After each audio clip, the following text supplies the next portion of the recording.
What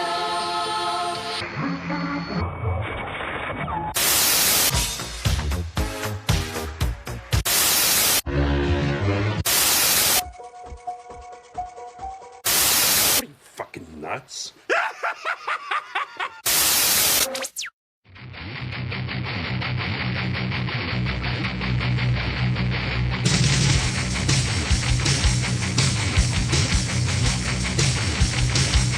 Welcome to Rage Against the Mainstream, your full spectrum source for all things music, insight, and opinion. My name is Bill, and I'm joined here today with Connor and a special guest.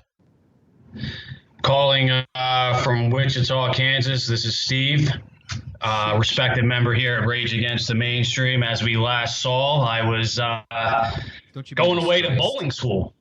And how's bowling school going for you? Bowling school is going great. So far, I finished a semester over here. I'm now a professional pin setter here in Kansas. I'm not going to disclose for legal reasonings the bowling alley I work at. Do they make But you if you're ever in Kansas, do they make you wear the special shoes, or is that just for the bowlers? Oh yeah. It's like you know how like Michael Jordan, you'll catch him in publicity stunts. He may wear Jordans, so I have to wear the bowling shoes at all time in a public setting because we sell bowling shoes. We sell them. If you're ever just bowling and you like the fit, you can buy them. You can take them home. You can even trade in your own shoes and keep our bowling shoes. That's how Michael Jackson did the moonwalk with bowling shoes. Was it bowling shoes? Of course. Yeah, he had bowling shoe bottoms on. Oh shit! Yeah, I mean that would make a lot of sense. Mm-hmm. Like if you think about it, how smooth he was. He was. We actually have moonwalk contests every Saturday at my bowling alley. Makes perfect sense. How do you place? How do I place? What, in the moonwalking contest? Yeah, moonwalk contest. I was third place last time out of 3 people. Oh, okay. It's an embarrassing moment, but I obviously do it, for family and friends. It's a good time for everybody. I set pins for a living. If I was there, you would have came in 4th because I would have came in 3rd. Probably, yeah. Yeah. It would definitely have been a shootout for 3rd place. Since we last spoke, have you found anything new or interesting? Have you finally listened to the new Tool album? Yeah, it's been a while. I did mention the last time that the Tool album was released. I was waiting for a special copy to get ordered. I actually received it. I'm going to say this, man, and I've been saying it a lot to people that I talk to on a daily basis. Put it this way. It's a great album, but it falls short in like the realm of Tool. I mean, I can't put it next to Lateralis. I can't put it next to Enema. It's a whole different sound Tool. You can just really hear that they definitely aged. It's a slowed down album. But yeah, man, as an album itself, I mean, I've listened to it a lot. I'm going to see Tool in actually a couple weeks, November 16th. And I'm excited, man. Like the album itself is, again, it's very good. But if you're expecting, sounds like, Parabola or Undertow or, Sober, like you're not getting it. What about Steadfast? Nah, you're not getting anything like it. I did enjoy it though. It's a great album, man. Yeah, I mean, I thought it was great. I really did like it. Numa's an excellent song. Tempest, but with the 7, that's a really good song. Calling Voices. I mean, that album's good. It's just not for everybody. There's a song on it called Tempest. Tempest, yeah, but it's spelled with a 7 instead of a T. They stole that from the Deftones. Listen, man. You're going to have to take that up with them, all right? I'm in no position to make, claims that they stole something from Deftones. Very disappointing. Hey, man. I've never listened to a Tool album. You never listened to a Tool album? Really? I've listened to Tool songs and not been impressed. You never listened to an album? They're too angry for no reason. No, dude. That's what you know. They have nothing to They're actually... so angry for no reason? My thing with Tool is if you want something to cry about, I'll give you something to cry about. Wow, dude. You could say that about a lot of artists in the 90s, though, man. Like who? Almost every single artist in the 90s. What do you mean? I don't know about that.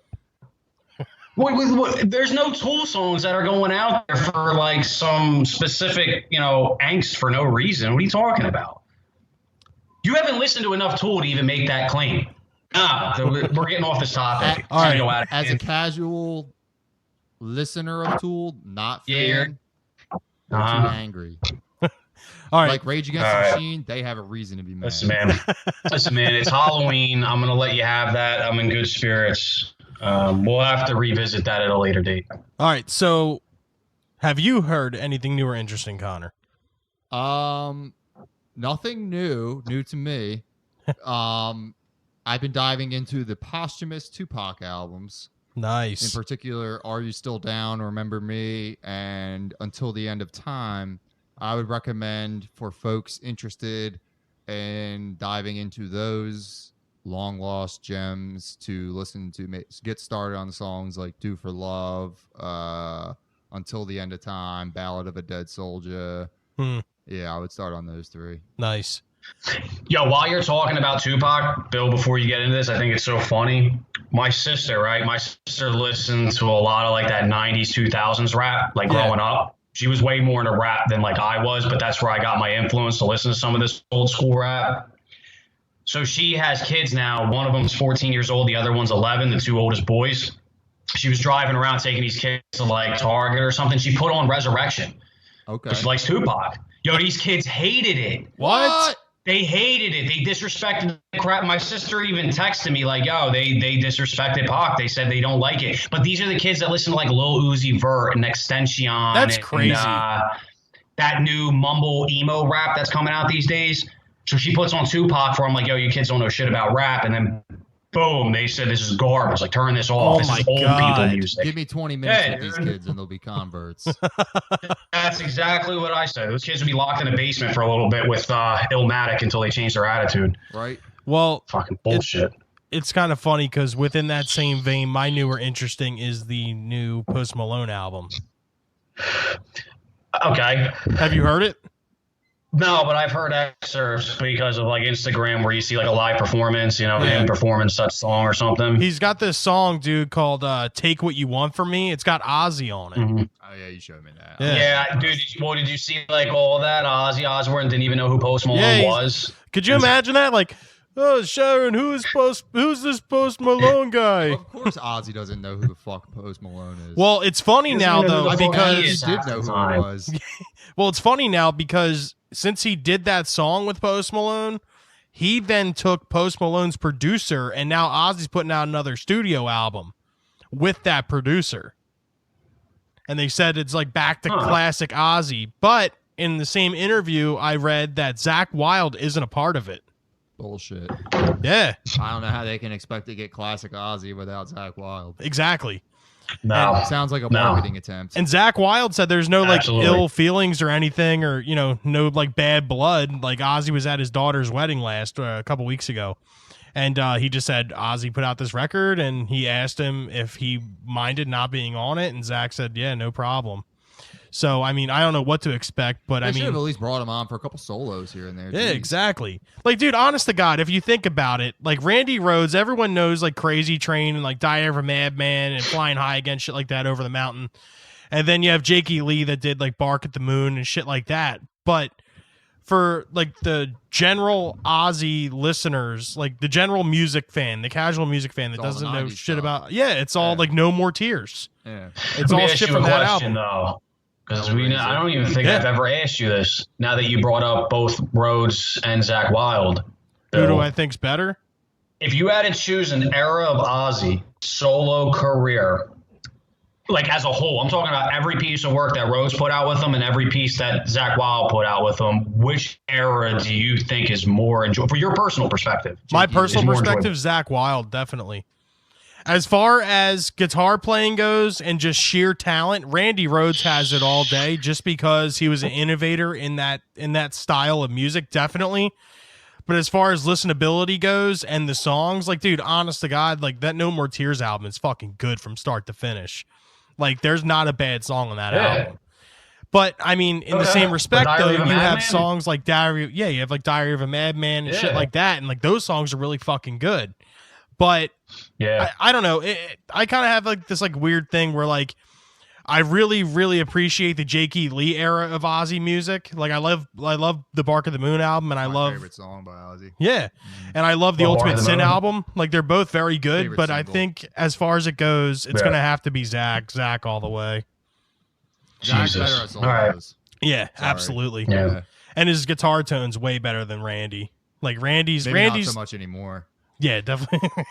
He's gone too digital. Yeah, when we saw him, you couldn't Yeah. even make out what he was playing. It was so digital. Yeah, I mean, it was crazy, but it was still digital as shit. Yeah, well, because he plays in like I think it's like B standard or like drop B or something live, for Ozzy's range now. And not only is it so muddy anymore, but then he throws all these effects on it. Yeah. And like when he's playing some of the songs, you can't make out what he's playing. Yeah, and we were in the lawn, so Yeah, exactly. Like if you ever get a chance, look up some like live videos from that concert that we went to in Camden. It's the only Ozzy Camden show. What year was that? 2018. was it? Was it 18? I don't know if it was last year or this year. I guess think that it was must have been last. year. Yeah, I think it was last year. Yeah, Yeah, I think it was last August. Yeah, if you just go on YouTube and type in like Ozzy Camden, that's crazy. That was a year ago. yeah, it had to be because I saw Alice in Chains too in 2018 at BB&T. Yeah, it was. I'm pretty sure it was 18. I could be wrong, but yeah. Anyways, back to the Post Malone thing. The album that I heard, dude, was good. It was pretty good. I mean, like I like his older stuff, but like this is pretty neat, and especially to have that song with Ozzy, I think that's pretty cool. Yeah, I was gonna say the thing with Post Malone that's interesting is, obviously when you first start seeing his face and the era he's coming out, you want to like bunch him in with all those mumble rappers, and like Yeah, but that's he's not like that. immediately. No, That's what I'm saying. He's not even on that level, but it's cool because a lot like of a times pop I see him come up, huh? He's a pop artist. Yeah, dude. Because even a lot of time when I saw him like covering Santeria, I've seen him cover like All Apologies. I've seen him even cover Killing Bulls in the on Name. Parade. Like he does.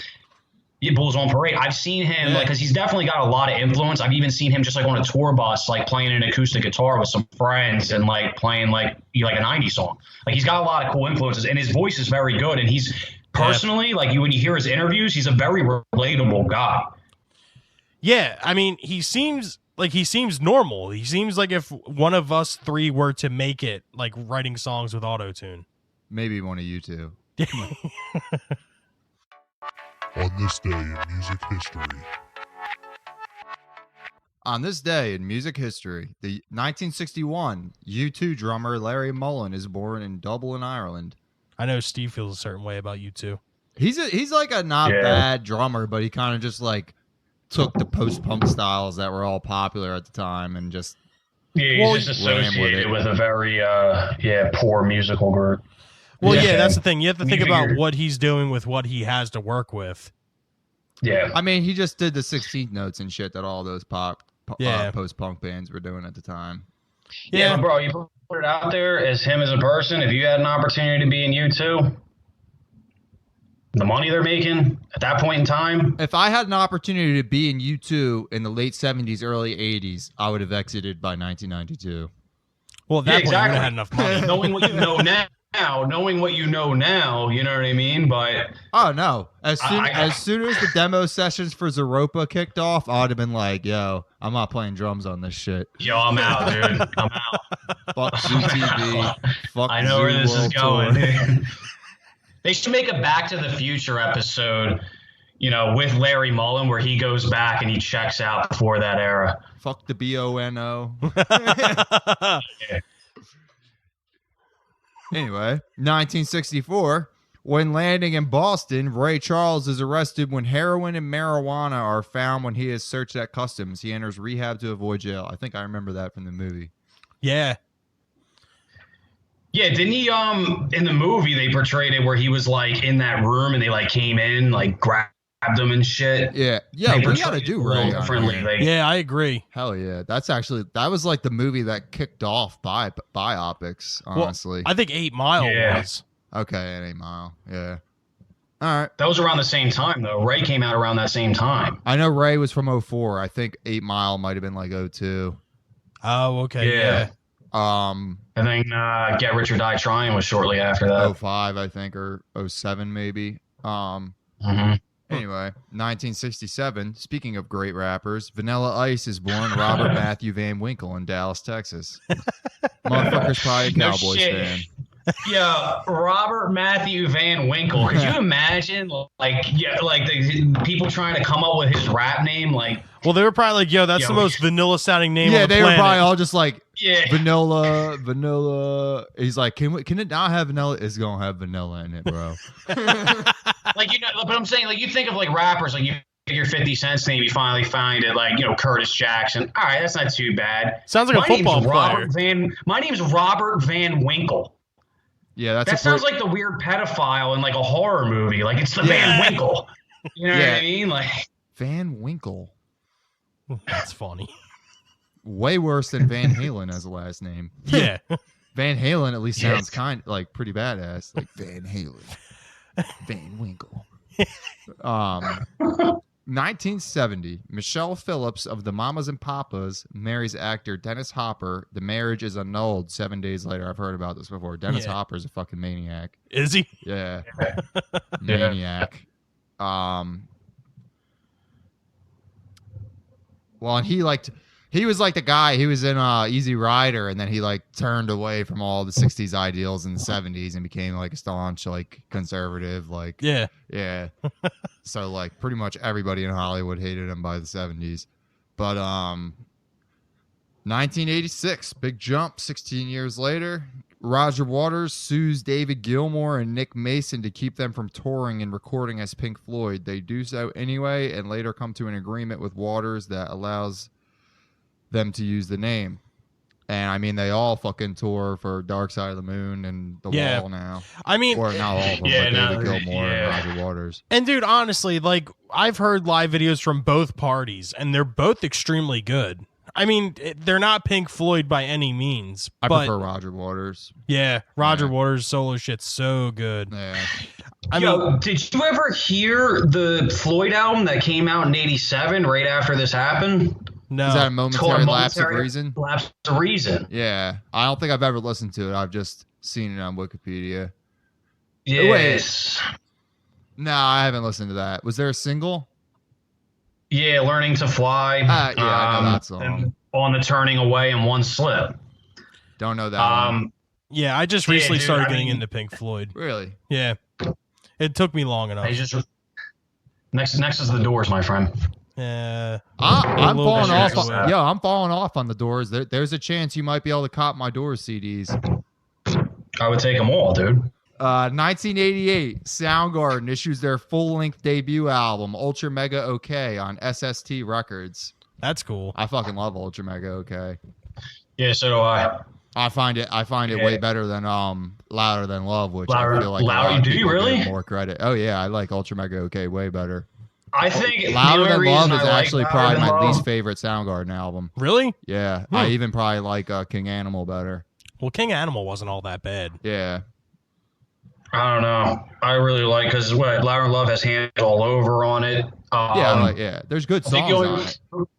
But I think the reason why I really like that is I remember we went to Best Buy when I was like actually collecting CDs. So that was the first Soundgarden album I bought because it was the only one available at the time at Best Buy. Oh wow! And I had never heard it. Okay. So like I only had that CD, and if I wanted to listen to Soundgarden at that point in time, I didn't have even an iPhone or anything. So I was listening to Louder Than Love. I think that's why, because it really grew on me because that's all I listened to by Soundgarden for a while. Okay, see, I'm the opposite. Louder Than Love was probably the last one I got from Soundgarden besides King Animal. The first one I got was Bad Motorfinger, and then Super Unknown, and then Down on the Upside. I got into those first, and then I got Ultra Mega OK, loved it. And then, I don't know, something about Louder Than Love. It was like short. There was a couple songs, there was 3 or 4 songs on it I felt were filler, like never was that into Get on a Snake or Big Dumb Sex or... Yeah. Can't remember the other ones, but there was a couple on it that I felt like were kind of toss-aways, and I felt like Ultra Mega OK was dope throughout. Well, you got to figure too, man. Like I wasn't even that big into Nirvana until like high school because I always attributed like a lot of those bands with like, oh, they had those popular songs, and I knew Black Hole Sun, and it annoyed the fuck out of me. And then I think it was actually Eric who showed me Jesus Christ Pose. I think Connor, you showed me like Fell on Black Days. And then it was funny because I knew like a couple of those songs, but I had never listened to Bad Motorfinger or Super Unknown in its entirety. I actually heard Louder Than Love in its entirety before their other albums. Yeah, Super Unknown in its entirety. Like Soundgarden is one of the few bands where if you ask me what is my favorite Soundgarden album, I probably have to say their most popular album, Super Unknown. It's just... Yeah, Super Unknown is that good, dude. Super Unknown is that good, yeah. It is. All right. Skipping through the grunge era for the most part, we got 1993. Atlantic Records signs Hootie and the Blowfish, which have already released 2 independent EPs and grown a following in South Carolina. It's a good signing. The band's debut, Cracked Rear View, becomes the best-selling album in the label's history. Wow. I always think about Jerry Maguire when the kids in the airport think that Cuba Gooding Jr. is Hootie. Yo, it's like, "I'm funny, not man. Hootie." Hootie and the Blowfish. Yeah. Hootie and the Blowfish was my mom's favorite band. Really? When I was a kid, my dad, my mom used to always have that song that was on all the time, dude. Bro, funny. I lived in South Carolina when that album came out. Y'all don't Oh my God. know. All right. They're still playing that shit. There's probably like posters and Yeah. everything. Darius Yeah. Ruckers for president. Even Fairweather Johnson, the Right. follow-up was big. Like, it just goes to show you that I lived there when I was a little kid and I know that album title. Like, Yeah. 1993 again. Tupac Shakur shoots 2 off-duty police officers in Atlanta, Georgia, who are treated and released from the hospital. Accounts of the incident are sketchy, but it appears that at least one of the cops instigated the incident and was possibly inebriated. Charges against the rapper are later dropped. Yeah. They were trying to kill him for being too badass. That's the fact. Thug life this, bitch. The hate you gave. Yeah, he got shot in 91 by a cop, I think, too, for the night the video for Trapped came out, which was the single off his first album, one of the singles, and the video was all against police brutality. Yeah. And in between his first album in 1993, what happened? The LA riots after Rodney King got locked Yep. up.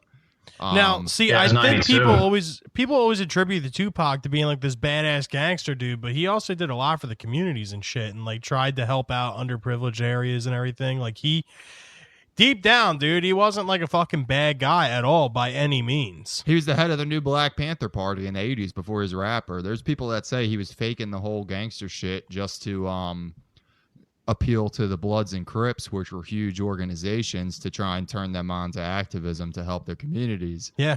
And that wasn't that was controversial in some ways. Yeah. He read hundreds of scholarly level political books before he was 18. Oh, Like, wow. his whole family was Black Panthers. Like, he was political and Huh. it was dangerous. You learn something new every day. 1997, Jane's Addiction reunites for a Halloween show at the Hammerstein Ballroom in New York. 22 years later, coincidentally, Rage Against the Mainstream reunite for a Halloween episode. I saw Jane's Hey. Addiction live on their Ritual De Lo Habitual tour, the 20th anniversary or 25th anniversary for it. I was gonna say, how did you see them live on that tour? I was hoping there was like more to that before you finish that sentence. Well, All right. simple, bro. He was 4 years old. He went. They played Yeah, the yeah. whole album. They started off with the album, and then they hit the hits from the first album, and it was dope. It was literally like they were on the tour because they played all of Ritual De La Habitual, and then the best songs from Nothing Shocking. Oh, shit. So It's a great album, man. it was cool. Dinosaur Jr. open, Living Color open for them. Yeah, 1998. Kiss launched their Psycho Circus tour with a Halloween show in Los Angeles. The Smashing Pumpkins are the opening act. Now, here's something. Do you guys ever remember the game Kiss Psycho Circus for the computer? Nope. No? No. Yes, I do. It was a game they only sold at Five Below. This is how weird it is. Like, I remember, seeing the fucking game. I'm like, shit, Kiss has a video game? I love Kiss. And, me being, 12 or 13 was like, this is the shit. I didn't even know they had Five Below that far back. Yeah. It was in Turnersville. Yeah. And that's where I Was it heard the any song good? Psycho Circus. Have you ever? Yeah, it's like a it's basically like, the Kiss characters, not Gene, Paul, Ace, and Peter, but it's like the Star Child, the Demon, the Spaceman, and the Cat or whatever. Yeah, the personalities, You're in hell, and you're playing as these characters to fucking just like take over hell, basically. I could be wrong, so don't quote me on it, but it's been a very long time since I played the game, but I remember loving it. And they had a music video for the song Psycho Circus. And I remember hearing this, and like, you know, before this, like you only heard like Rock and Roll All Night or whatever. And I remember thinking for like the longest time, Kiss was like super badass after that song. I Love It Loud's a badass song. Dude, well, this is before I heard any of that shit. Like they you have have to some think, I was like a badass dumb shit, kid at this Black point. Diamond. Yeah. Yeah. But like I heard the song Psycho Circus, and that kind of turned me into a Kiss fan a little bit. Like I was like, this song is fucking awesome. If you ever had the opportunity, I would check out the song Psycho Circus. Don't have super high hopes, but it's definitely more badass than, you know, most of the other Kiss tunes. Did that song come out in '98? Was that like the same year? Yeah, it was on Psycho Circus, the album. Because I fuck with like Destroyer's actually a pretty decent album. Because the only reason I really got into Kiss was because other than Well, Destroyer's like their Strutter. big album, right? Yeah. Yeah. yeah, well, because I mean Destroyer though has God of Thunder on it. It was actually covered by Death on the re-release of the album Human. And I was like, wow, like Chuck Schuldiner decided it was a good idea to cover a Kiss song. It's obviously got to be some credibility there. So I went and listened to Destroyer, and I was like, holy shit, it's actually a pretty decent album. Oh, yeah. A little actually not off bad. topic here about God of Thunder. If you ever get the chance, go on YouTube and type in Supergroup God of Thunder. There was a VH1 reality show where they had a bunch of like rock stars and shit, like Scott Ian from Anthrax, Gilby Clarke from Guns N' Roses. I think it's Tommy Lee's the drummer and Rob Zombie's the singer, and they played like the VH1 Rock Honors for Kiss, and they played God of Thunder, dude, and it's probably the most badass shit you ever heard. Yeah. Like Rob Who does Zombie vocals? singing Rob it. Zombie? Yeah. Oh, I was like, oh, yeah. All right. That's pretty sweet, actually. All right, moving on. I'll have to check that out. Moving on to more important things, in 2000, Lifehouse released their debut album, No Name Face. The first single, Hanging by a Moment, takes off, becoming the most played song on American radio in 2001. I think that's actually the only song in history as well to be the most played song of the year, according to Billboard, and not hit the #1 position. Really? Yeah, I think it was number 2 Holy for like shit. literally the entire year. That's crazy. Yeah, I was a big fan of that song. when Yeah, I I'm was- not gonna when I was a lie. kid I'm when not gonna that came fucking out. front. I like that song. That song was a banger. Yeah. When it came out. I still listen to it every Oh now yeah, and then. if it comes on, I'm fucking rocking out. I know all the words, all that shit. The bass line is really, I like the bass line in it. Starving for I'm Closer, closer where I started. Chasing after you. Falling even more in love with you. And it's almost like We've it's almost lost- like post grunge. It's like pop grunge. We've literally It's like lost straight any pop grunge. It's any like credibility sugar-coated we grunge. had is gone. Yeah. Hey man, This moment never you can be happened. Rage This is Against the what Mainstream and happens. still appreciate some good melody here and there. It doesn't That's matter very how, true. how big it Yeah, got. dude.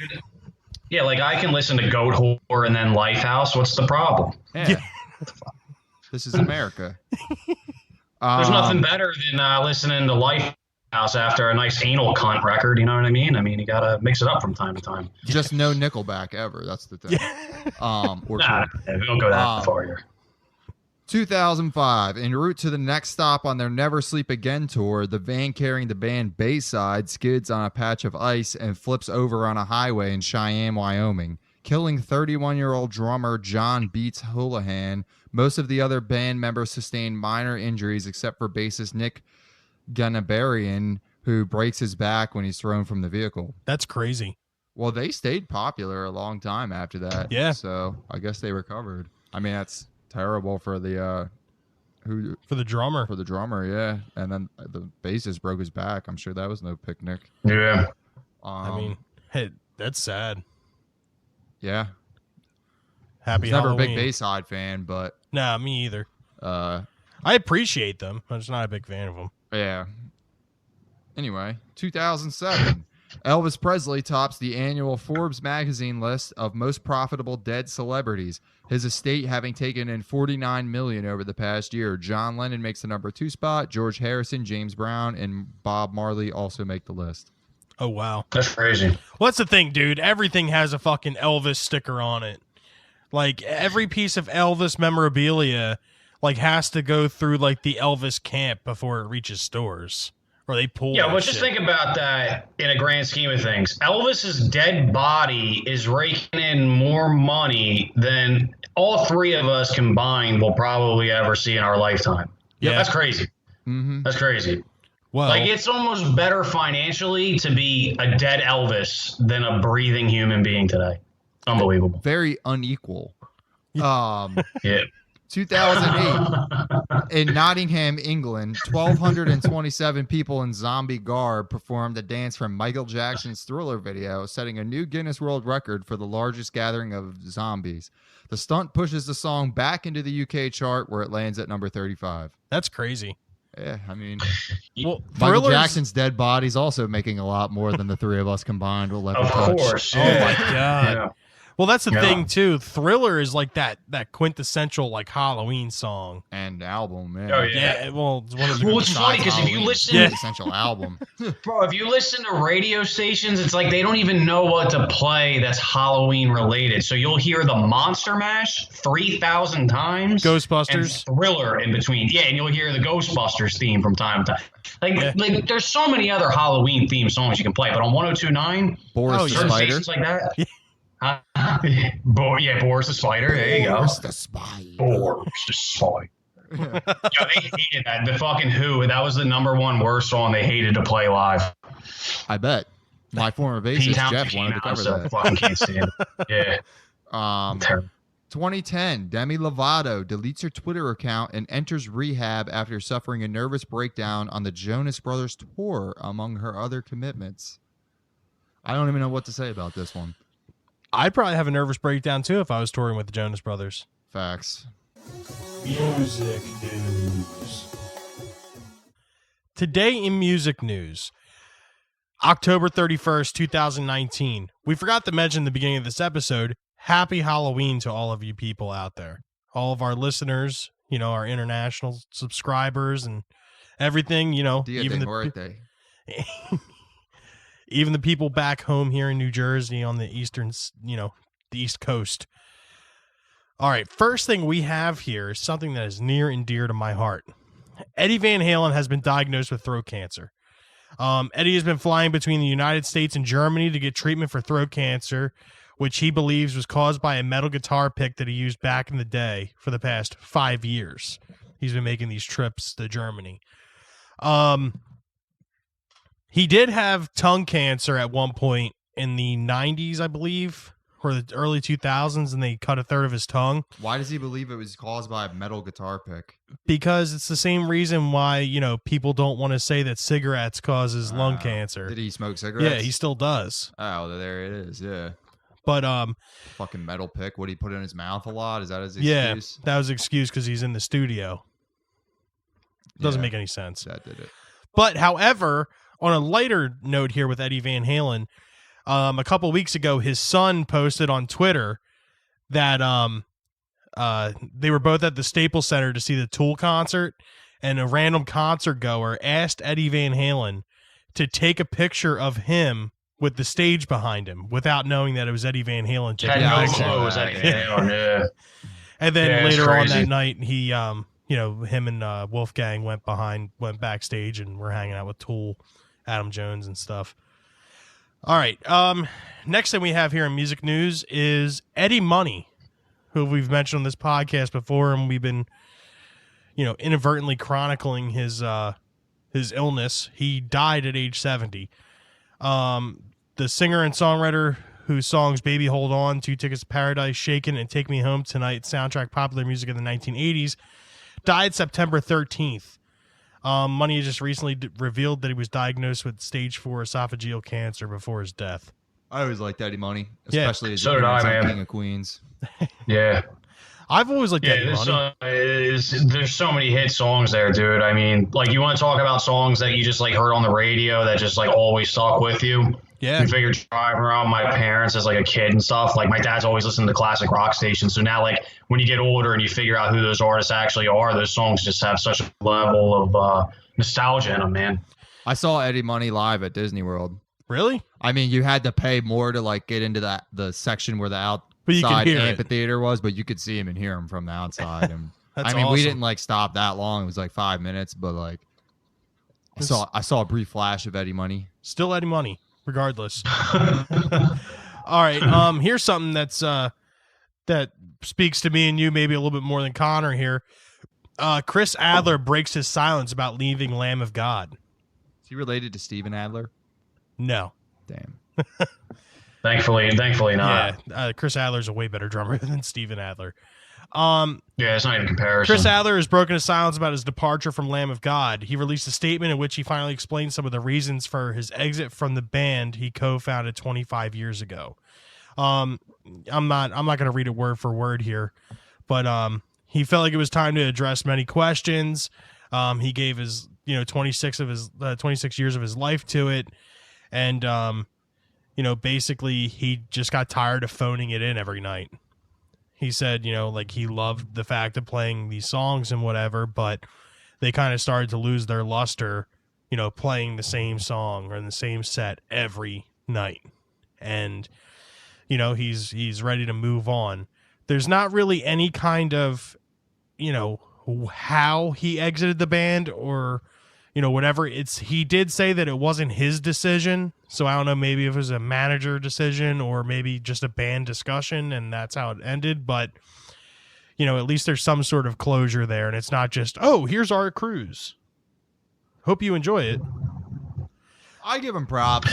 Yeah. I mean, you do something for 26 years. It's like he said, like, just because you made it big in a band doesn't mean you didn't miss out on other stuff and you might not want to do other things. And exactly. Yeah, he said he playing the same songs all the time. Mm-hmm. It gets to a point where it's like you don't want to leave to spend time with the same exactly three motherfuckers you've been spending the past 25 years. Yeah, but this quote in the statement is really what made me respect him even more. He said, there is an ambiguous concept in our world of quote unquote selling out.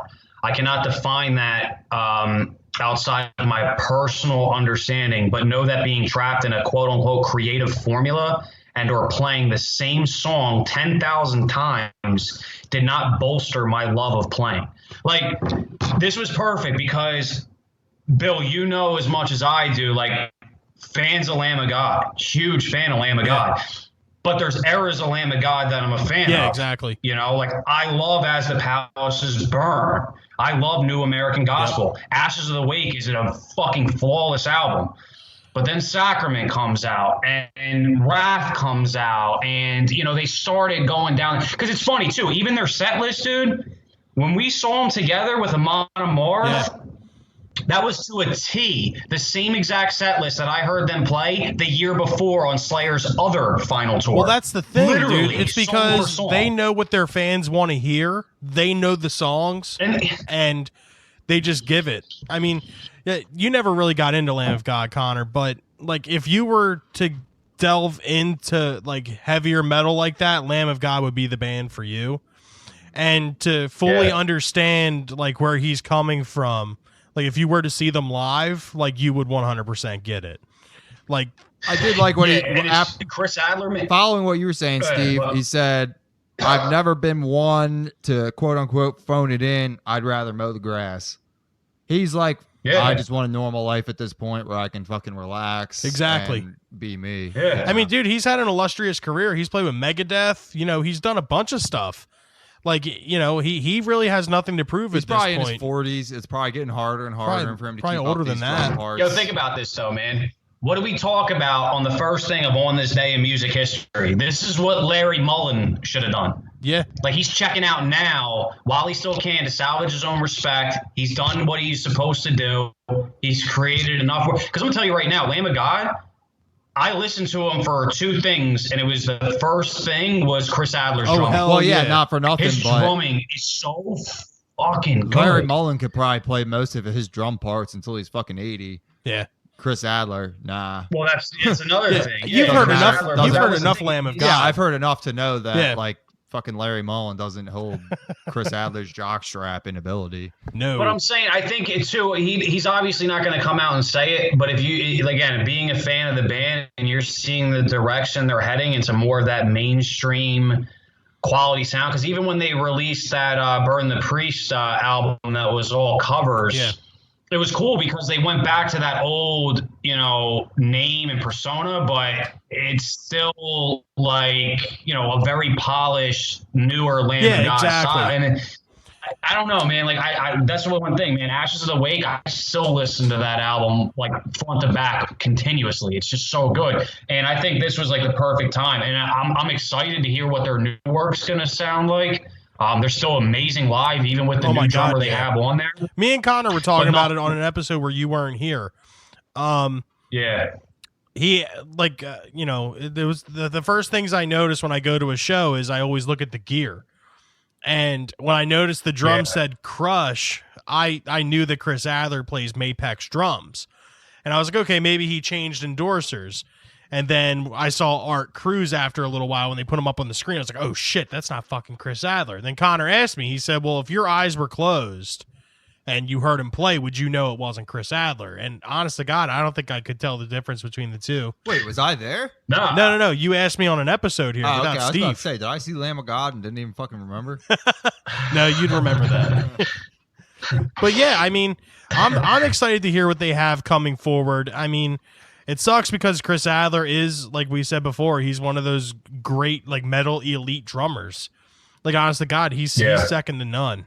Like you can't take that from him. Chad Channing's probably a little better. I'm just kidding. Chad Channing, the original Nirvana drummer. Yeah, no, I know who Chad Channing is. He's close. Bro, he's a close second. Fun fact, dude, Chad Channing had a lot more double bass on Bleach than Dave Grohl never used double bass in Nirvana. Because Dave Grohl didn't need to, because they're a fucking monster. Yeah, that's true. Speaking, he literally played the Chad double bass parts with one foot, I'm pretty sure. Yeah. Speaking of bands with great drummers, the last thing we have here in music news is Metallica. I thought we banned Metallica because they've been overrepresented. I'm just trying to get the word out there. You know, James, Kirk, Lars, Robert. Whoa. We're fans. Wait, is this now? Yeah, this is now. All right, the headline here is Metallica. You don't know about this? Metallica I cancels. thought he was clean as a fucking judge or whatever. Sober as a judge. No, dude. Metallica cancels the upcoming tour as James Hetfield re-enters rehab. Let me guess. He's probably just drinking. Yeah. What a loser. Metallica postponed their upcoming tour of Australia and New Zealand so James Hetfield can return to rehab. The heavy metal legends announced late September. As most of you probably know, our brother James has been struggling with addiction on and off for many years. He has now, unfortunately, had to re-enter a treatment program to work on his recovery again. Lars, Kirk, and Robert said in a statement on the Metallica site.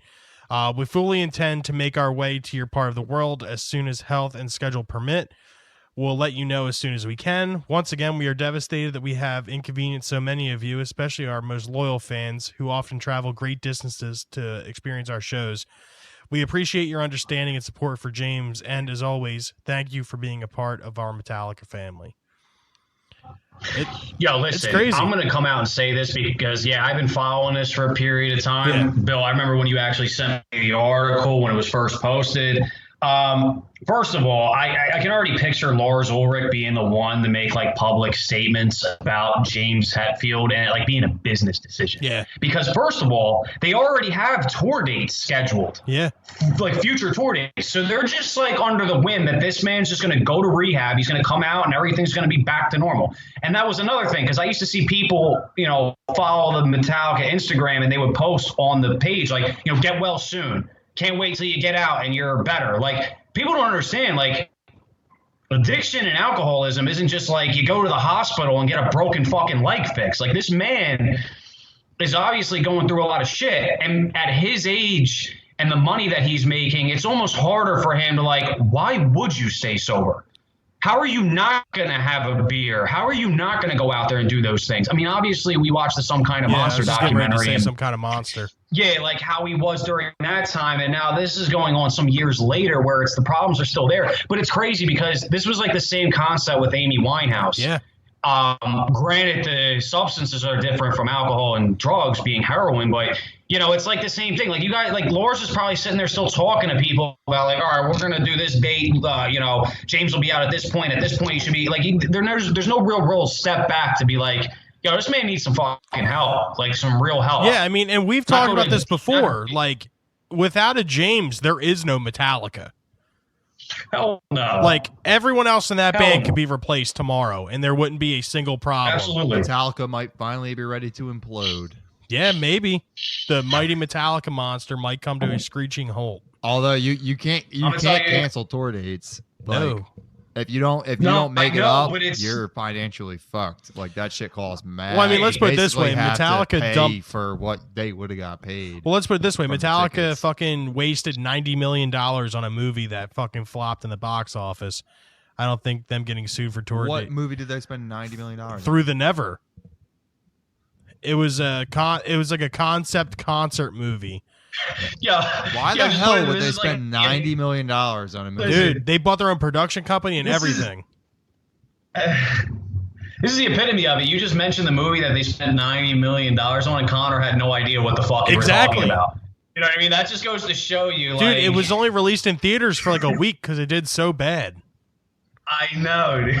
I mean, They're I completely out of touch if they think that like most Metallica fans aren't like you guys where they know like every fucking thing about Metallica. Like Yeah. most Well, put it Metallica this way, fans, I don't even think most some Metallica people even fans realize just that like Through the Never's a Master of song. Puppets through the Black album. yeah, Yeah. Like and Yeah. they really only like the Black album. yeah. Like you know what I mean? And One and Master and you know. I mean, I'm not going to go out on a whim and say that me and Steve are like the biggest Metallica fans, but we're definitely more versed in Metallica than a lot of Than the average. than the average Yeah. music listener.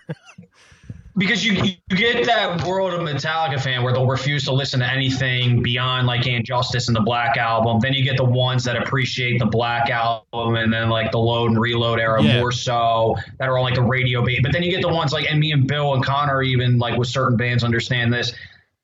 I've listened to all of their albums and we've had the discussion and I don't want to keep rehashing it, but I mean, even Death Magnetic, you know, like I actually appreciated that album for some regards, but you know, after Hardwired and everything that's going on with them now, it's the same thing. Like, when should bands stop? You know, when should bands call it quits? I don't think they should be going back in the studio trying to, because what are you trying to do? You're trying to relive some glory days. You're not going to put out any better work Yeah, than exactly. the eras that you already accomplished. It's clear. You know, Megadeth's doing Yeah. the same thing. Yeah, and like, you know, the touring aspect, you know, the same thing when we just talked about Chris Adler. At some point in time, you kind of have to like let your career just let it be a legacy, like let it live on through, Exactly. you know, the people that are still listening. Because I still like, think about people for decades and however long this earth is around are going to continuously listen to 80s Metallica before They anything. just need to realize If you're a true fan, it's better to burn out than to fade away. then to fade away. You know,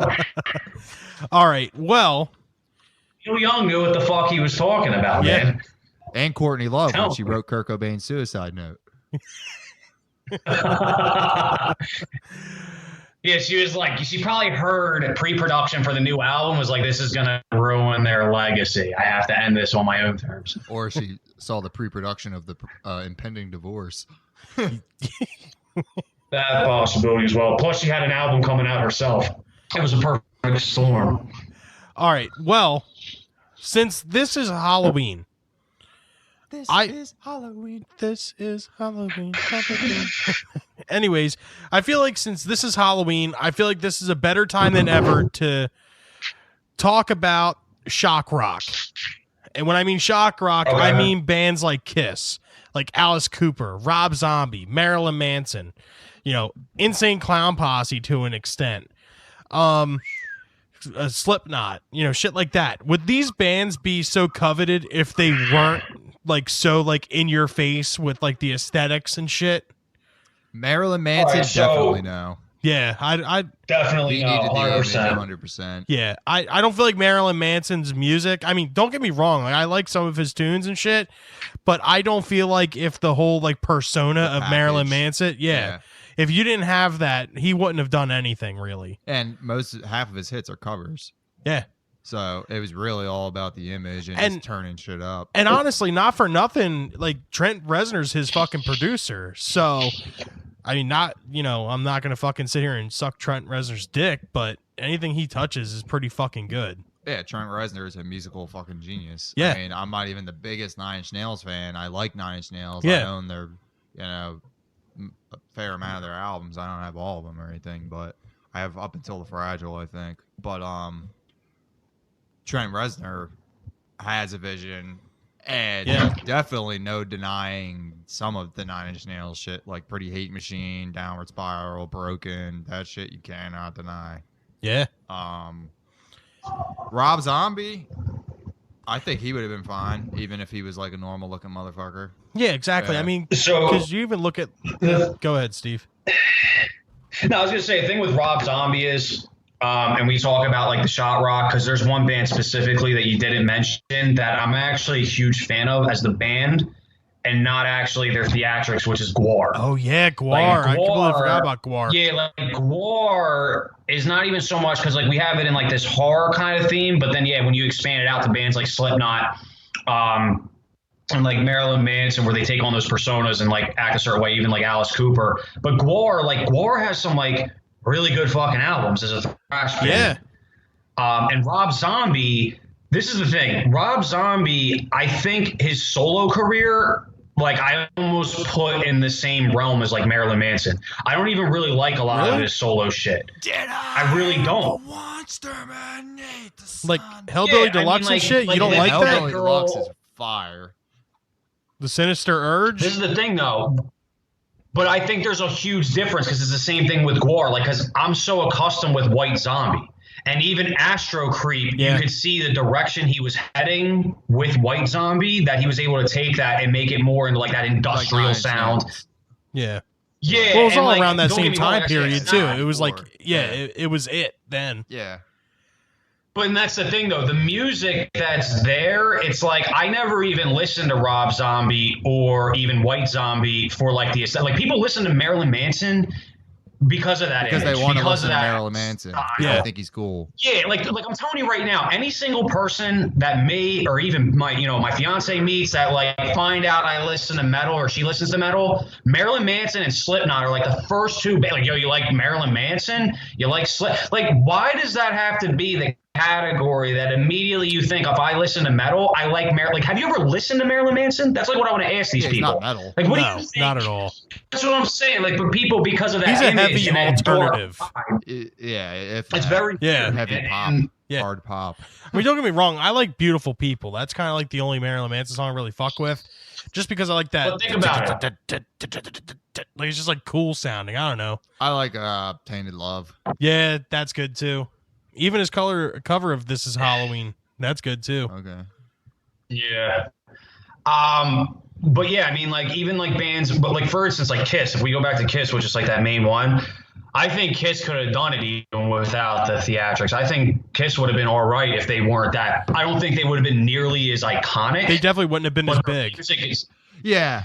definitely not even close. But their music alone for that time was enough that if they were a different direction, for instance, they probably could have came out as just like some badass Well- guys. Like, like if you figure that whole scene, I mean, the music itself is there, but like that's the thing. Their music doesn't necessarily reflect their image as much as like Marilyn Manson. Well, not for Rob nothing with Zombie. Kiss, but Kiss was mostly enjoyed by girls in the 70s that thought they were hot because of Well- the makeup and shit. Oh shit. Yeah. Well- and if they weren't like, not for nothing again, but they weren't like fucking supermodels without the makeup on. They were all kind of like hairy and like, No.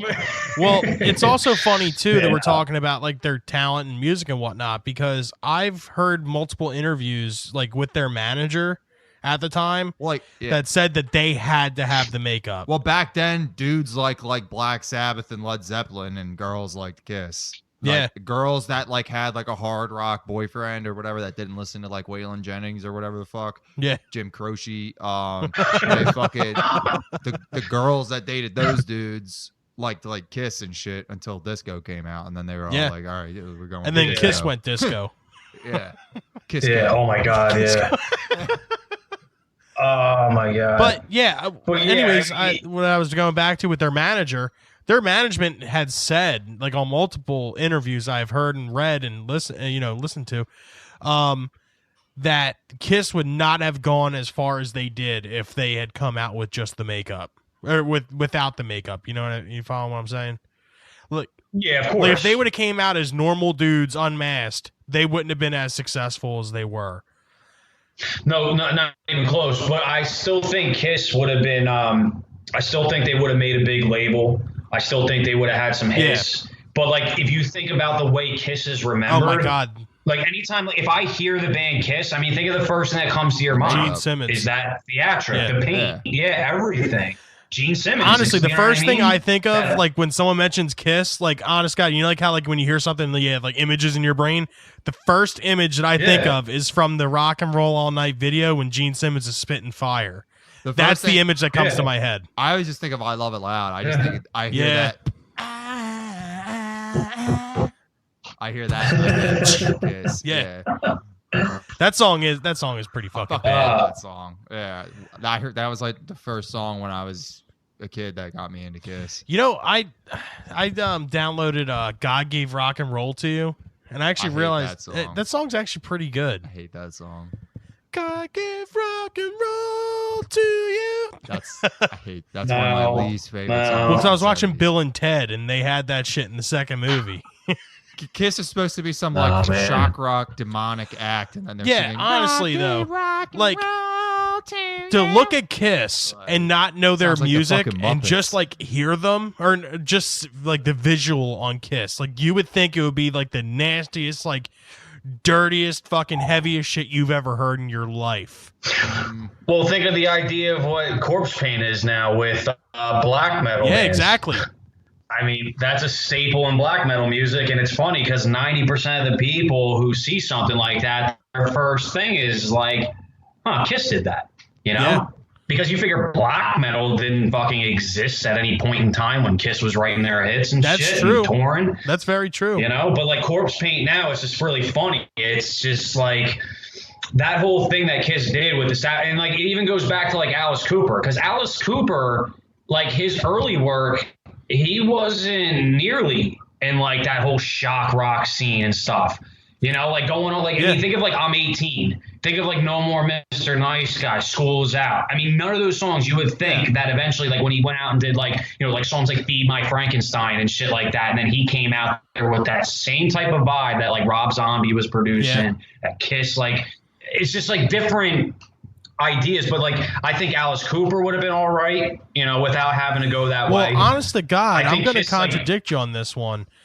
You don't think Alice Cooper would have did well or okay without having to be like the type of shock rock? I feel individual like he is? would have been okay, but he definitely wouldn't be as much of a household name as he is now. I mean, then again, I'm No. not the biggest Alice Cooper fan at all. Like I like a few of his songs. I like that song Poison. I like Poison a lot. I like that fucking riff. It's cool. What, Alice Cooper? Yeah. You don't like I'm 18? I won't go out of my way to listen to it. Like it won't find its way onto Wow. my Spotify That's a great playlist. song. Yeah, but Have that's you the seen thing Dark though. Shadows? Yeah. Huh? Have you seen Dark Shadows? Yeah, I saw Dark Shadows. Oh man, when that shit came in and that, like, I was like, Yeah. damn, that's actually a Well, great ass that's song. the thing. Like, I'm not going to say I don't like Alice Cooper. I'm just not going out of my way to listen to him. But I just You don't. heard Yeah, Billion Dollar I mean- Babies? I can't say. That's a I- Yeah, good Love one. It to Death, man. Love It to Death came out in 1971. Billion Dollar Babies came out in 73, right? So you got to think that type of music that was coming out, especially like, you know, I'm 18. And then obviously when School's Out and No More Mr. Nice Guy hit, Yeah. I mean, School's Out comes out in 72, man. Yeah. I mean, think about the music that's coming out in that time. Yeah, but I feel like You know? I just feel like the makeup and the the theatrics and the stage presence and whatnot. I feel like that may have boosted his career more than the actual music. But that's where it goes into that, like, live performances are like make or break for certain bands. I agree. I mean, it's the same thing with Gwar. Like, Gwar would not be nearly as, like, even known in any type of scene because they would have just got bunched in with any other generic, you know, borderline thrash band. Yeah. Shit, they would be bunched in with, like, Overkill. Like, it's one of those thrash bands that came up in the time, but, Yeah. like, you may or may not know them. But Gwar, it's like the first thing you think about if you even know that band is, like, what they fucking do on Yeah, stage. cutting people's Like, arms people off even and have shit. methods. Like, yeah, dude. I mean, I think the theatrics for certain bands and, like, but that's the thing. Like, when is it like taking away from the music? Because again, like Marilyn Manson's music as a whole, not a fucking fan. No. You know, even Slipknot. I'm not even a huge Slipknot fan, but Slipknot's actually got some decent talent. But a lot of people listen to them for their live performances, to go to their shows. Yeah, well, however, it goes back to that one point where we were talking about like the the fan base of the artist that kind of ruins the artist for everyone else. I feel like the Slipknot fans like ruined Slipknot for everybody. Oh, absolutely. Like, dude, it's like ICP. I enjoy Slipknot. I really do. But it's like, you know, when we were in school, you had the fucking kids with the chains on their pants and all that other bullshit. And it was like, well, Or I'm the not like Janko jeans or you. whatever. I like to wear flannels and fucking jeans and shit. And, you know, like Chuck Taylors. And my parents won't fucking buy me Doc Martens and fucking and pants with chains on them. Yeah. And my parents won't let me get fucking snake bites. So I mean, I'm not really like you per se, but I do like this band. So then you know, start to grow a hatred for this band just based off of their fan base, which kind of sucks and it kind of works against them. But I mean, Slipknot still sells out fucking arenas all day. Yeah, I mean, that's again because of the live performances. I mean, Is Gigi Allen shock With- rock? Yeah, hell yeah, right? What do you think? see, Gigi Allen, I wouldn't even really necessarily bunch into that because Gigi Allen wasn't really. He was wasn't just theatrical. one of those people. He was fucked up. He wasn't trying to shock He, people. but He was think just about the naturally level. shocking. Think about the level of theatrics that he was displaying. He wasn't like trying to fucking sell shows based on the fact that he was shitting on people and Putting bananas up his ass. you know and trying shit. to fuck crowd members. You know, I mean, he got kicked out of like 80% of the fucking venues he played at. That dude made no fucking money. Like, you know what I mean? Like Way less that than dude Elvis and wasn't Michael. doing that for the sake of Way less than us. yeah, dude. Yeah, way less than us. But then, On a but then scale you from have, Gigi like, Allen to practice. Elvis, where do we fall? Well, here's the thing. All right, we're going to mention this. Due to the aesthetic of it being Halloween, we have to bring up probably the biggest act, at least in like a rock and roll vibe sense of Halloween themed music, Misfits. being the Misfits. Oh, yeah. Absolutely. Because here's the Horror thing. punk. The Misfits are perfect because they're songs that they wrote in the time of like the late 70s, early 80s. Had that sound that made the theatrics work. Because even, like I said, when I saw them live in 2016, they had the pumpkins up there, they had the lights, they had the fog machines, and it's cool because their music has that like punk, like, you know, groovy vibe to it, and all their songs, is like upbeat as they may be, are about like, murdering people, you know, about fucking Halloween themed movies. I mean, it's just perfect. Yeah. And the thing about it is, yeah, but it's like I actually liked their music, and it was before, like, I had never even seen the Misfits live. Shit, you couldn't even see the original Misfits live for the past 3 decades. Yes, that's true. You know, but again, it's like if I'm paying money to go see Kiss, I'm expecting that performance. If I'm paying money to go see Gwar, I'm expecting them to be in, you know, attire in that performance. If I'm paying money to go see, God forbid, Marilyn Manson, I mean, you're expecting Marilyn Manson. Yeah. You know, I'm not even paying. I guarantee you, if you did a study, I guarantee a lot of people don't necessarily pay so much money to go hear 12 specific songs as opposed to going to see that band as like almost like a show, like literally like a circus type show, Well, as opposed to like the music that's out. I can tell you from experience that Rob Zombie has put on one of the most like interesting stage shows I've ever seen. I haven't seen Who, Rob Rob Zombie? Zombie. I saw him in 2008 Yeah. when he was opening for Ozzy during the Black Rain tour. They had In This Moment opening back when In This Moment was actually good. And Rob Zombie came out, dude. It was like the craziest shit I'd ever seen, like to this day. Like a fucking robot came out during More Human Than Human, and it was like fucking 12 foot tall, and like it was like fighting Rob Zombie and shit. And like the screens and the horror movies played in the background, just like the aesthetics and just like how creepy it was, even though I was so far away. Dude, it was just like one of those experiences, and I'll never forget that show as long as I live. But that goes to show you that's another artist because of his theme and music. Rob Zombie has great roots in what he enjoys, movie-wise, music-wise. So he pulls it off. Oh, absolutely. Like as a person. Like, I mean, think about the movies he's made. Oh, hell yeah. Fucking House of a Thousand Corpses could have been released in the 80s and been huge, dude. Yeah. Like I felt like I was watching an 80s horror movie when I watched that. So like his music alone goes with the theatrics. Like it's like perfect blend. It's same thing with the Misfits. Like when you see that stage performance and the way it's set up, the music just kind of flows because you get I get a Halloween vibe when I listen to any White Zombie song, any Rob Zombie song, any fucking, Misfits song. And then the idea of shock rock, it's like, I think more so because of White Zombie. That's why I appreciate Rob Zombie, because I know the musical talents that he has. I know the songs, but like, there's never been like an early version of Marilyn Manson, or even like, I wouldn't even say like Slipknot, to an extent where I can be like, wow, these guys actually have some real musical talent, because I don't really ever hear about those bands unless it's because of a live performance, because of what they wore. Yeah. You know what I mean? On stage. Yep. I mean, even like Kiss's earlier work, like their work doesn't really symbolize what they're doing on stage. No. Is Rob Zombie it works, doing any more movies? Yeah, he did He just did Free from Hell And when did that come out? That just came out, what, 2 weeks ago? Oh shit! a couple weeks ago. Yeah, beginning of October. It's the third to complete a trilogy of House of a Thousand Corpses, Devil's Rejects. I'll tell you that one. Free The from one Hell. album he did, it was like probably 10 years ago. Educated Horses. Yeah, that was good. That was not a bad album. Yeah. Yeah, That's I think the single was what, Yeah. Foxy or something. it was good. Aren't you I know gonna that. ride it, Foxy, or something like that. I know there was at least one song on it I really liked.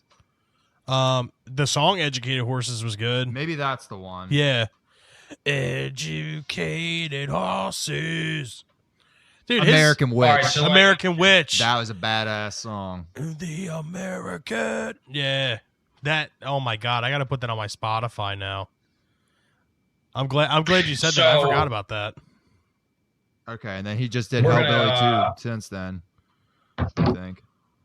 let's put this out there then, Okay, put what out there? to kind of like wrap up this theme. We'll make it like kind of simple, right? So we'll take Rob Zombie. We'll take the Misfits. Actually, yeah, we'll just take Rob Zombie and the Misfits, right? Okay. What about Because they're Guar? like two biggest ones. No, we'll just take these two for the purpose of what I'm going to say. We'll start with Connor, go around. Connor, between those two bands I just named, would you prefer Rob Zombie era tunes, White Zombie era tunes, and for the Misfits, Graves era or Danzig era? And you can only have one era. So any albums that were released in those periods of Well, time. Misfits, obviously Danzig. Okay. And with Rob Zombie, That's hard. it's kind of hard, man, because That is very hard. Hellbilly Deluxe was fucking good. Mhm. I guess I'd have to take White Zombie because of Las Exorcisto, but There you go. yeah, that one's hard though. And I'm going to be the exact opposite. Because I'll probably take Hellbilly over Astro Creep. Yeah. So Yeah, I'm not a huge fan of Astro Creep. yeah, but yeah, Bill. Yeah. I gotta go the opposite. I had to pick Graves era Misfits. I just enjoy that era of the Misfits a lot more.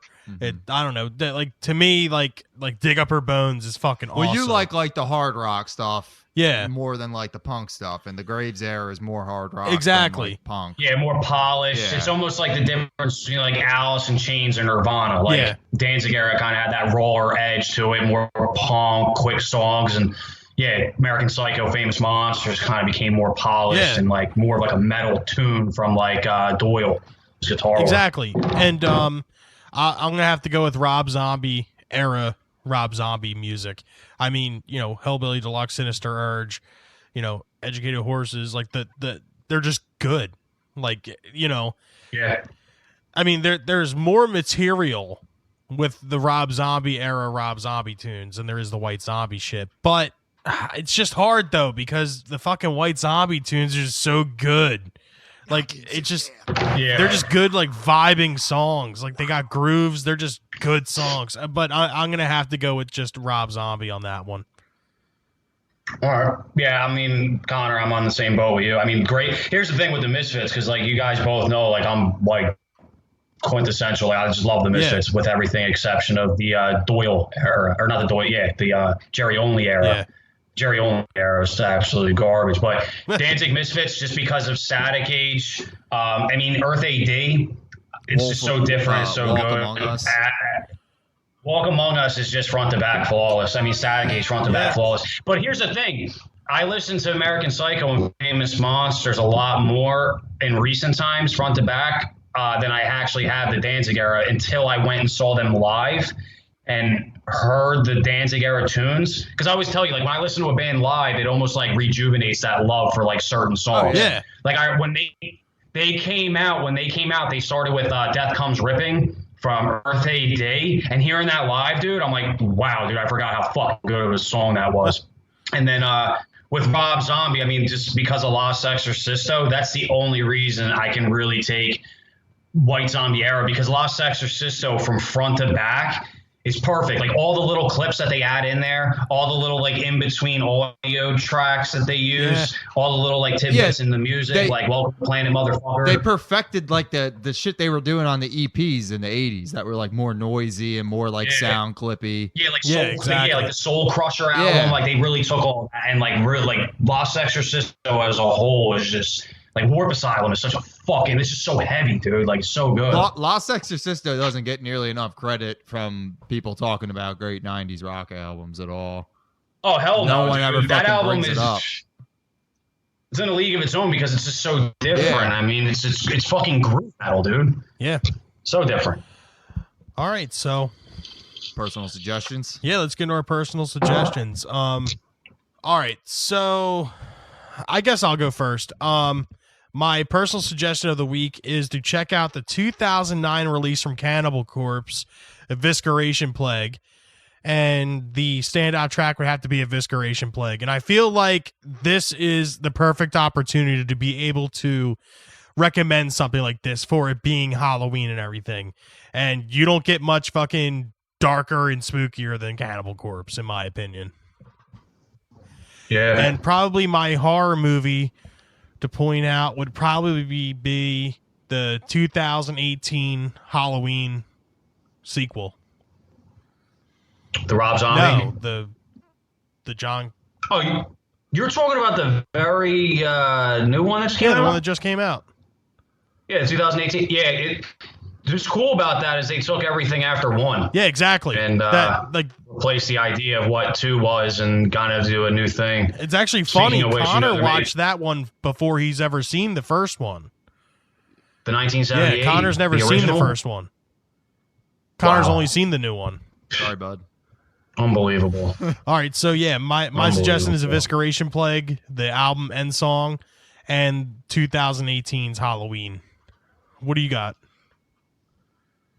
So my album, to keep it in the aesthetic of Halloween themed music, the band is called Acid Witch. Nice. All their songs are pretty much that eerie, like creepy, like you hear like bubbling in the background, like it just sounds like a horror vibe. They're a death metal band. Album was released in 2012. It's called Witch Tanic Hallucinations. The cut that I want to take from that, it's called Witch Blood Cult. Fucking excellent song. Connor would not like it. Bill, I think, absolutely would. For anybody fan of death metal, that's the album I'm recommending. Now, my movie recommendation is actually going to be the very first Hellraiser. Oh, hell yeah. I think that's a great movie. Yeah. As a Hellraiser 1 so yeah, good. it's so well done. The the graphics, the practical effects that they actually used before CGI was a fucking thing. I think it's so awesome, especially in the beginning when like Frank Cotton rejuvenates as a body. Yep. Like first it starts as a heart, you see his body come back together. It's just fucking great movie. But yeah, definitely the original Hellraiser. Is that's a my movie that I hope Hollywood leaves alone and they don't try to fucking reboot it.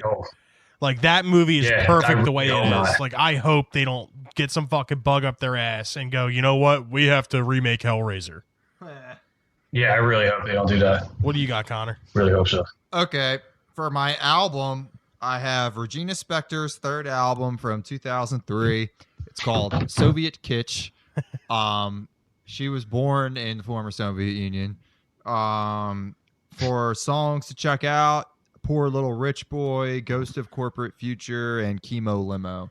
If you had to choose one, what would it be? Probably Poor Little Rich Boy. Okay. My movie is the 1983 David Cronenberg film based off the Stephen King novel of the same name, The Dead Zone. Oh, hell yeah. You seen it? Yeah. Yeah, it's not really a Halloween movie, but it's spooky. Oh, that's awesome. Yeah, it's a good movie. That's awesome. Yeah, and our group suggestion this week is to check out the miniseries on HBO called The Defiant Ones, directed by Alan Hughes. This is a 3-part miniseries that chronicles the, backstory and life of famed record producer, owner of Interscope, Jimmy Iovine, and probably one of the greatest hip-hop producers of all time, Dr. Dre. And it chronicles their lives up until they meet to create Aftermath. And, there's just a lot of stuff in there. They go in depth with 9 Inch Nails and Marilyn Manson and Gwen Stefani and pretty much just every artist that has come out of Interscope. Eminem's in there, and they chronicle, Eminem's first meeting with the Interscope guys and Dre and creating Shady Aftermath. Wow. Dude, if you haven't seen this, you're missing out big time. You're really, really missing out if you haven't seen it. All right, guys. Well, we'd like to thank you for continuing to support this podcast, even though we are on a short break here. Happy Halloween from us here at Rage Against the Mainstream. Stay tuned because we will be coming out with season 2 to be announced. Keep up with us on social media, facebook.com/RATM podcast. Twitter and Instagram at RATM Podcast. And as always, our email is open at ratmpodcast@gmail.com. This has been Rage Against the Mainstream. Thank you so much for supporting us, and keep listening because there will be more stuff coming out shortly. In the meantime, you can check out the second podcast I'm doing called Basement Box Office, available on Apple Podcasts and the Podbean app. I guess that pretty much wraps it up for this week. What do you say, fellas? Very good episode, All right. fellas. All right, guys, this is Rage Against the Mainstream signing off. I'm Bill. I'm Connor. I'm Steve. Have a good night, guys. Thanks for listening.